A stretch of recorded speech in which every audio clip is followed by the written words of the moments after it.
دوستان این پستم فقط گذاشتم که بگم خداحافظ، چون که عشقم بعد از 5 سال لحظه آخر به من گفت خداحافظ. خیلی سخت حاجی، منم فقط میگم خداحافظ که عشقم ببینه برگرده بگه سلام.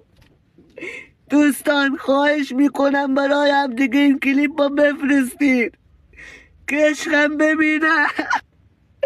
میمیرم اگه نبینم جانم مال چه خدا سرش کنی نخلت گفته الهی دلمت خوکی وقت لگاه میکنی چه کنی، ولی خب چه کنم به وقت دلون تم اشنو حس انسان دوستی میم گل کی رفتم تایمستا عشق ردیک، ولی خدا وکیلی من سن تو ده فکرم میکرده یوبیزد واگیر دار.